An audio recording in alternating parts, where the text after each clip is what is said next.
Olá, amigos. Sejam mais uma vez bem-vindos ao canal Espiritismo Todo Dia. O nosso tema de hoje, resignação.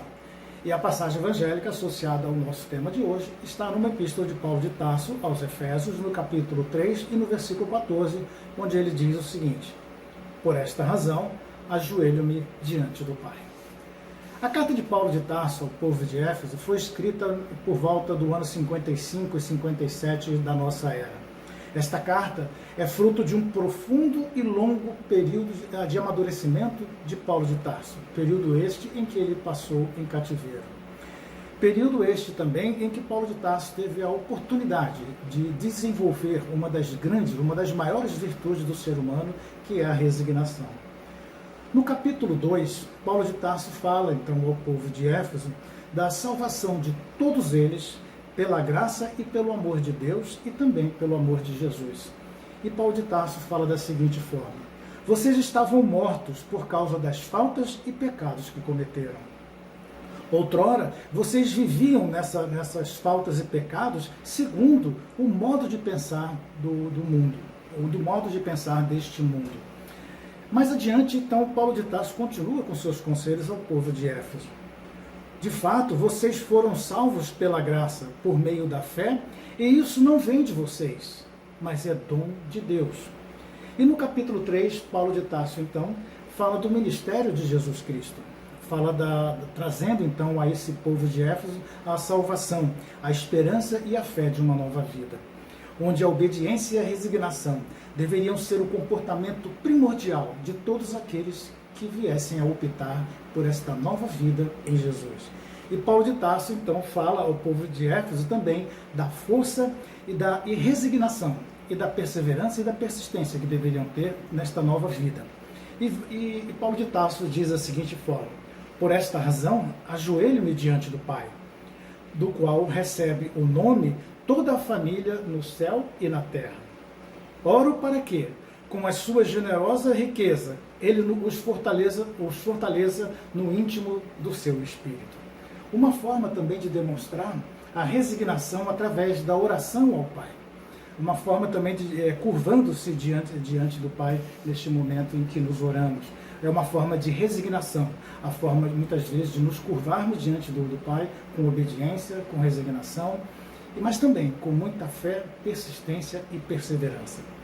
Como podemos ver, o bem sofrer realmente nos conduz à felicidade, ou pelo menos nos dá a oportunidade de ser conduzido nessa nova jornada quando optamos então pela resignação e pela obediência. Uma vez que o povo de Éfeso também passou por diversos pecados, como disse Paulo de Tarso, mas muitos foram os que optaram por essa nova vida. E era para essas pessoas que Paulo de Tarso então escreveu essa epístola, para que pudessem seguir então essa nova vida, esse novo modo de viver dentro dos ensinamentos do Cristo. E o Mestre Jesus também nos trouxe diversas recomendações. E uma das grandes recomendações, uma das grandes promessas trazida pelo Cristo está no Evangelho de Mateus, lá no Sermão da Montanha, quando então Jesus nos diz o seguinte: bem-aventurados aqueles que sofrem, porque deles é o reino de Deus. Ora, sofrer, todos nós sofremos. Não existe, acho que, um ser humano na face da Terra que não passe por períodos de sofrimento, dor, angústia e assim por diante. Mas Jesus se refere a essas pessoas, aqueles que sofrem, mas aqueles que sofrem com resignação. Aqueles que sofrem sem lamentações, sem lamúrias, sem queixas, sem se revoltar absolutamente por nada daquilo que vem passando. E o Mestre Jesus também nos deu uma grande demonstração de resignação, também numa das suas passagens, que foi registrada por Marcos, no capítulo 14 e no versículo 36, quando ele diz o seguinte: e afastando-se alguns passos, se prostrou com o rosto em terra, fazendo a oração, e dizendo: Pai meu, se possível, afasta de mim esse cálice. Todavia, não se faça nisso a minha vontade, mas a sua vontade. Eu tenho um amigo chamado Olavo, já de muitos anos. Ele não gosta muito que eu fale da vida dele, mas nesse caso em especial tem tudo a ver com o nosso tema de hoje.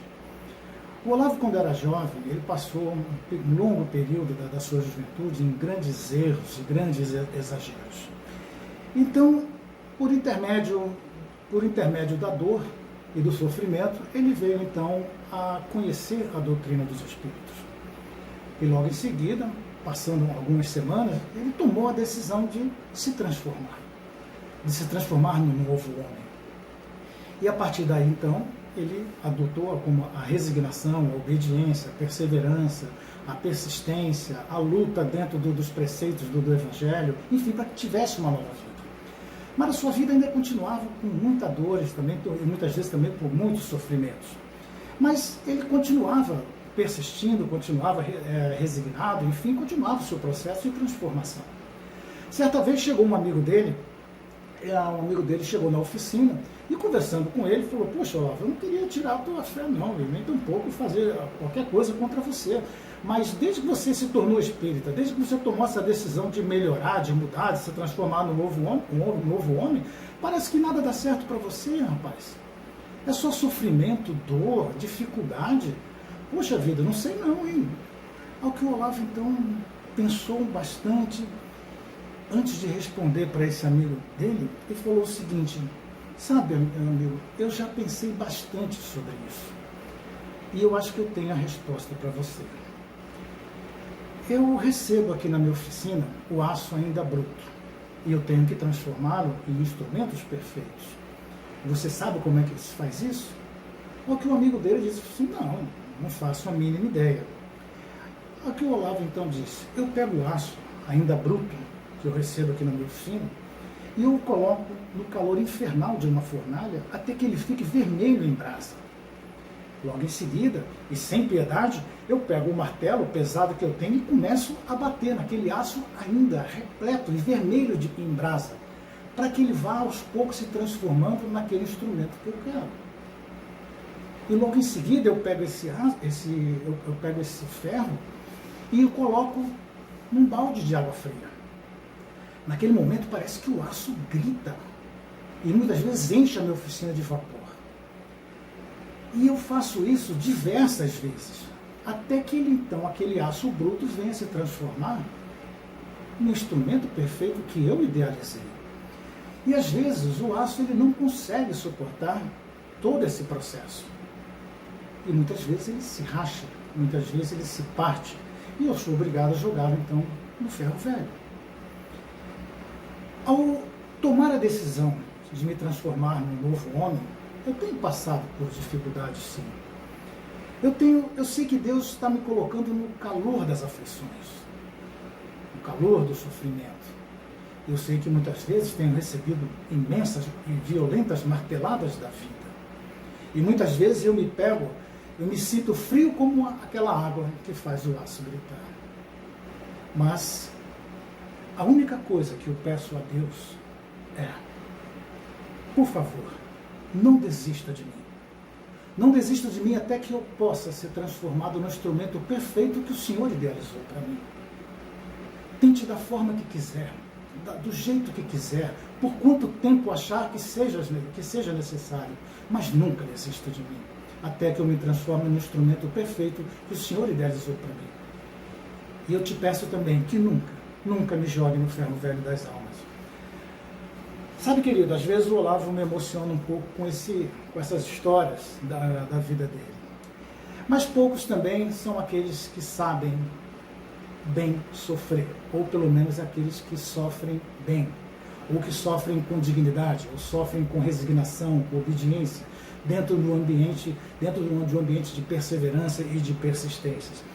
E poucos são aqueles que sabem sofrer, ou que sofrem bem. Poucos compreendem que somente as provas bem suportadas é que são capazes de nos levar à perfeição, que nos darão resistência para que a gente possa então se transformar nesse instrumento perfeito o qual Deus imaginou para cada um de nós. Jesus nos disse também: bem-aventurados aqueles que sofrem, porque deles é o reino de Deus. Mas esse sofrer é sofrer com resignação, com obediência também, principalmente às leis divinas, às leis morais, dobrando os nossos joelhos ao Pai, como nos disse Paulo de Tarso. Todos nós somos responsáveis pelos nossos atos, todos nós. E é justo que venhamos então a sofrer as consequências desses nossos atos. Mas a grande vantagem de tudo isso é que, em sendo responsáveis pelos nossos atos, pelo sofrimento pelos quais passamos nesse momento, no presente, nós também somos responsáveis pelo futuro que nós queremos. E esse futuro tem que ser pautado dentro de uma resignação, dentro de obediência, de perseverança, de persistência, dentro de viver dentro dos moldes daquilo que o Cristo trouxe para cada um de nós. Com desânimo, com desânimo e revolta, ninguém conseguirá vencer, vencer nessa jornada. Voltando os nossos olhos sempre a Deus, como disse Paulo de Tarso, curvando-nos diante de Deus, num gesto claro de resignação e de obediência também às vontades de Deus. Vejamos então, nesse momento, o exemplo do nosso Mestre Jesus. Todos nós procuramos um socorro espiritual. E todas as vezes que o procuramos, somos impulsionados pela dor. Isso é natural em todos nós. E muitas vezes vamos às casas de oração. Muitas vezes procuramos, no nosso caso, como nós falamos, procuramos muitas vezes a doutrina dos Espíritos. Chegamos a uma casa espírita, somos recebidos por algum companheiro no atendimento fraterno, onde nós temos a oportunidade de abrir o nosso coração, falamos, contamos, compartilhamos tudo aquilo que estamos sofrendo, e esse companheiro nos ouve com muito amor, com muito carinho. E depois de um grande diálogo, enfim, nós somos orientados a participar de alguma assistência, que seja a mais indicada para todos nós. E chegamos nessas assistências e somos muitas vezes agraciados e brindados com algumas palestras, com algumas reflexões, onde se falam de diversos temas, como perdão, amor, carinho, fraternidade, enfim, são diversos os temas. E recebemos também, durante esse período, as bênçãos do passe. São doações magnéticas vindas através do médium de passe, onde nós recebemos, quando ele nos impõe as mãos, recebemos ali todas aquelas bênçãos das vibrações e todos esses fluidos magnéticos que nos ajudam nesse processo de transformação. E ao longo das semanas, então, nós também vamos gradativamente nos melhorando, vamos nos resignando aos poucos, vamos conhecendo um pouco do Evangelho do Cristo. E é neste momento, muitas vezes, que as nossas mentes, os nossos corações estão abertos, estão expostos. E nesse momento é que muitas vezes nós recebemos a inspiração adequada para que a gente possa tomar a melhor decisão, para que a gente possa ir solucionando gradativamente todas as nossas dificuldades, todos os nossos problemas, resolvendo todas as nossas dores. O sofrer é um ato de todas as pessoas, independente de cor, religião, credo, não importa, rico ou pobre, todos nós sofremos. E é justamente através desse sofrimento é que podemos aprender, muitas vezes, as qualidades, que nós vamos aprender as qualidades espirituais que nós temos, e nós vamos gradativamente desenvolvendo essas qualidades do nosso espírito. Nós vamos como que nos burilando. E esse processo, nós vamos ter, é persistente, muitas vezes é longo, mas é um processo que vai gradativamente nos deixando melhores e mais felizes. Ora, todo sofrimento tem uma causa, né? E nós não podemos atribuir a causa desse sofrimento a outras pessoas, porque é uma responsabilidade nossa. Nós temos que procurar essas causas dentro de cada um de nós. E recomeçar as nossas ações de transformação, para que a gente possa, então, ir gradativamente melhorando. Sem revolta, sem desânimo, pois isso não é bem sofrer, isso é mal sofrer. Nos nossos momentos de sofrimento e de dor, podemos usar o recurso da prece. E é natural que venhamos a usar o recurso da prece, pedindo forças, pedindo ânimo. E como eu já disse, é nesse momento que nós estamos em oração que nós somos muitas vezes inspirados em que decisão tomar, para que a gente possa ir melhorando cada vez mais. Mas a prece só não basta. É preciso, acima de tudo, muita luta. É preciso muita persistência, muita vontade, muita resignação, muita obediência mesmo. E é preciso também que pratiquemos sempre, no máximo, na medida do possível, praticar realmente o Evangelho trazido pelo Cristo. Podemos achar que é difícil praticar o Evangelho, mas não. Com persistência, com resignação, com obediência, nós conseguimos praticar o Evangelho de uma forma plena. Pois o Evangelho é a receita ideal para todos os nossos, para que venhamos a alcançar a felicidade. Mesmo que não queiramos, seremos responsáveis pelos nossos atos. Sempre. Tomamos como exemplo o sofrimento que o próprio Mestre Jesus passou como é que se diz assim, para todos nós. Sejamos confiantes na justiça de Deus, porque Ele nos ama, Ele nos quer bem. Para que a gente possa terminar, eu quero trazer um trecho do livro Evangelho segundo o Espiritismo, que diz o seguinte: frequentemente, Jesus nos disse que Deus não coloca fardos pesados em ombros frágeis. O fardo é proporcional às forças, como a recompensa será proporcional à resignação e à coragem. Maior será a recompensa quanto a aflição não seja penosa. Mas essa recompensa é preciso merecê-la. E é por isso que a vida está cheia de tribulações, cheia de dor e cheia de sofrimento. Queridos, tomemos, portanto, a decisão de nos transformar. E a chave é a resignação. Os conteúdos, as ações são a persistência, a perseverança, e para que a gente possa conseguir essa felicidade que a gente tanto quer, tá bom? Fiquem com Deus e até uma próxima oportunidade.